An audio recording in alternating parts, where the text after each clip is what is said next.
بہت ہی شکست کا جو سامنا ہوا ہے اسرائیل کو، اس کی مدد کے لیے امریکہ میدان میں آیا ہے۔ 1996 سے جب سے نتنیاہو آیا ہے وہ گریٹر اسرائیل کی بات کرتا رہا ہے۔ اس کوشش میں انفارچونیٹلی جو مسلمان حکمران ہیں وہ بھی انڈائریکٹلی یا ڈائریکٹلی شامل ہیں۔ سلام ہے اور ہمت ہے ایران کے عوام کو اور حکمرانوں کو، جنہوں نے امریکہ جیسی طاقت کے ساتھ ایک مدت سے لڑائی ڈائریکٹلی یا انڈائریکٹلی، بلکہ ڈائریکٹلی عراق کے تھرو ایران پہ جنگ مسلط کی گئی تھی 10 سال تک، تو ایران نے ہتھیار نہیں ڈالے، امریکہ کی بالادستی کو تسلیم نہیں کیا۔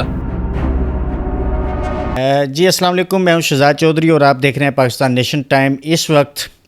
اس خطے میں بد امنی، آگ، گولہ بارود اور ایک بار پھر جو ہے جس نے پوری دنیا میں ورلڈ وار 2 کے بعد بد امنی اور جبر اور دہشت کا راج جس کا رہا ہے، اس نے ایک بار پھر ایران پر حملہ کر دیا ہے، نیوکلیر ویپنز کو بہانہ بناتے ہوئے، بالکل اسی طرح جس طرح سے ان کے پیشرو نے عراق پر حملہ کیا تھا نیوکلیر ویپنز کا بہانہ بنا کر، لیکن وہاں سے انہیں کچھ نہیں ملا تھا۔ اس پوری صورتحال پر ہم تجزیہ لینے کے لیے بہت مشکور ہیں کہ انہوں نے بہت مصروف ترین وقت میں سے ہمیں وقت عنایت فرمایا، میری مراد جناب علی جعفر زیدی صاحب، جن کا تجزیہ عالمی جو پوری صورتحال ہے، جو کینوس ہے، اس پر ان کی نظر بہت گہری ہوتی ہے اور ان کی جو پریڈکشنز ہیں، ان کے جو تجزیے ہیں، ان کے بالکل ایکوریسی کے ساتھ جتنے بھی آج تک ہم نے ان کے پروگرامز کیے ہیں اس عالمی صورتحال پر، وہ بالکل ایکوریٹ ہوتے ہیں۔ آپ کا فیڈ بیک بھی ہمیں ملتا رہتا ہے اس پر۔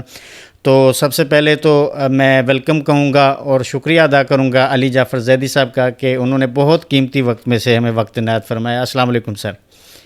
وعلیکم السلام شہزاد۔ وقت قیمتی ہوتا ہے اور نہیں بھی ہوتا، تمہارے لیے تمام تر وقت موجود ہے، جب چاہو، جس وقت چاہو، میرا تمام وقت تمہارے لیے ہے۔ تھینک یو سو مچ سر، اس لیے کہ تم عوام تک اچھے تجزیے پہنچا رہے ہو۔ تھینک یو سو مچ سر۔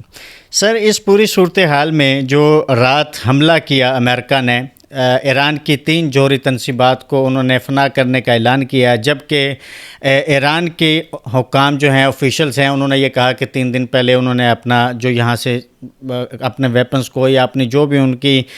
معاملات تھے انہوں نے خالی کر دیا تھا ان تینوں جوہری تنصیبات کو۔ لیکن آپ کیا سمجھتے ہیں کہ امریکہ کا ایک بار پھر بالکل ویسے ہی طرز پر جیسے عراق کے خلاف انہوں نے نیتن یاہو کے بیانیے کو مانتے ہوئے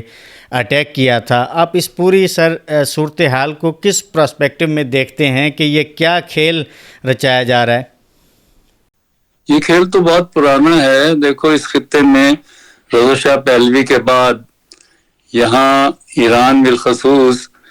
ان کے ہاتھ سے نکل گیا، اور ایرانی انقلاب کے بعد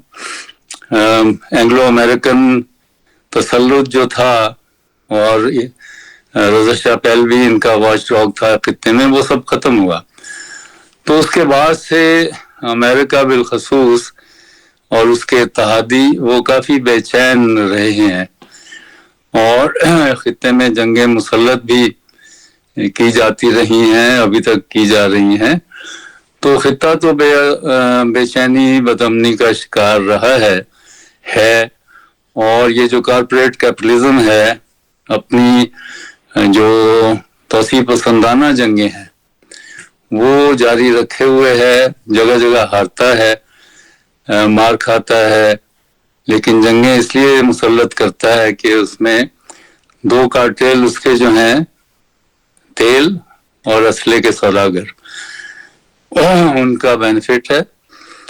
اور اس ریجن کی ابھی جو آپ نے جس کا ذکر کیا،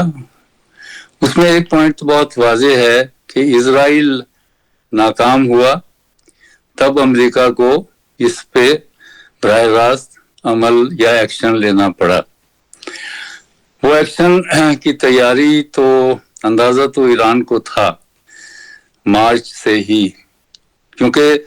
5 راؤنڈ جو ہیں وہ گفتگو کے ہو چکے تھے، اور خیال تھا کہ 6 راؤنڈ میں مذاکرات کسی نتیجے پہ پہنچ جائیں گے، اور ایران پر جو سینکشنز ہیں اور بہت سی چیزیں ہیں وہ تو یہ نہ تو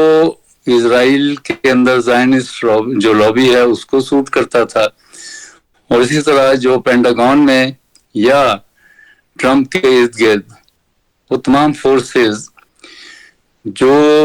زائنسٹ ہیں یا ایکسٹریم رائٹ ونگ کے یہودی ہیں، ان کو یہ سوٹ نہیں کرتا کہ ایران اور امریکہ کی کسی حد تک ایک ٹینشن کم ہو جائے. چنانچہ اگر یہ ٹینشن کم ہوتی ہے تو اسرائیل پر اس کے وجود اور اس کی جو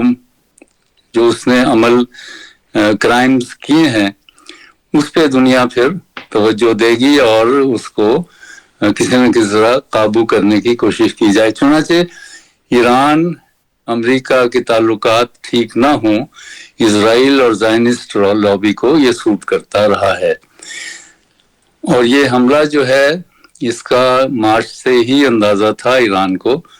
چنانچہ انہوں نے جتنی بھی اپنی ایٹمی تنصیبات تھیں ان کو انہوں نے موو کر دیا تھا. اور IAEA کی رپورٹ بھی یہی ہے کہ کہیں بھی وہ یورینیم کا وہ کہیں بھی اس کا وہ نہیں لیکیج ہوا جس سے انسانی جانوں کا نقصان ہو سکتا. اچھا، اس میں ایک بات بڑے تھوڑا سا ماضی میں جانے کی بات ہوگی کہ 1996 سے جب سے نتن یاہو آیا ہے وہ گریٹر اسرائیل کی بات کرتا رہا ہے. اور گریٹر اسرائیل سے مراد ہے جو تورا میں یا اولڈ ٹیسٹمنٹ میں ان کو وعید کیا گیا ہے ان کے مطابق کہ دریائے نیل سے لے کر اور فرات تک یا ریڈ سی سے لے کر فرات تک کا علاقہ یہ خدا نے ان کے لیے مخصوص کیا ہوا ہے. چنانچہ 1996 سے نتن یاہو اس گریٹر اسرائیل کے بنانے کی کوشش میں ہے. اس کوشش میں انفارچونیٹلی جو مسلمان حکمران ہیں وہ بھی انڈائریکٹلی یا ڈائریکٹلی شامل ہیں. جو ریسسٹ کرنے والی فورسز تھیں عراق، سیریا اور فلسطین میں بجائے خود، وہ تمام کی تمام کو کسی نہ کسی طرح سے اور مسلمان حکمرانوں کی مدد سے ان کو انہوں نے شکست دی ہے. اور یہی وجہ ہے کہ اس وقت جو حملے ہیں وہ عراق، جارڈن اور شام کی مدد سے وہاں سے انٹرسیکٹ کیا جاتا ہے ایران کے میزائل کو. اور یہ سارے علاقے میں یہ جو ممالک ہیں یہ انڈائریکٹلی اور ڈائریکٹلی اسرائیل کو سپورٹ کر رہے ہیں. بلکہ شام کی حکومت کو تو آپ کے ٹرکی کے جو اردغل جو دکھائی جاتی تھی پاکستان میں، انہوں نے مل کے، کتنی افسوسناک بات ہے کہ وہ فورسز جو وہاں لڑ رہی تھیں لبنان سے، شام سے، اسرائیل کو مسئلہ تھا، تو ان کو حسن نصر اللہ کو ختم کرنے میں، حزب اللہ کو ختم کرنے میں، شام کی حکومت کو ختم کرنے میں، یہ تمام کی تمام حکومتیں اور یہ ترکی کا جو اسلام کا لمبردار ہے، خلافت قائم کرنا چاہتا ہے، یہ اس نے شرمناک حد تک ایک کردار ادا کیا ہے جو کہ افسوسناک ہے. اسی طرح باقی جو مسلم ممالک ہیں یا شیخڈمز ہیں وہ بھی اسرائیل کے لیے یا سافٹ کارنر رکھتی ہیں یا اس کے دم چھلا ہیں. ایجپٹ ہو، جارڈن ہو، سعودی عرب ہے، یہ قطر اور یہ باقی UAE میں تو یہودیوں نے اپنا ٹھکانہ بلکہ اڈے بنا لیے ہیں. انہوں نے شہریت بھی ان کو دینی شروع کر دی ہے اور وہاں کی اکانومی پہ ان کا کافی حد تک قبضہ ہے. اور ان تمام ریاستوں کے ارد گرد جتنے وہاں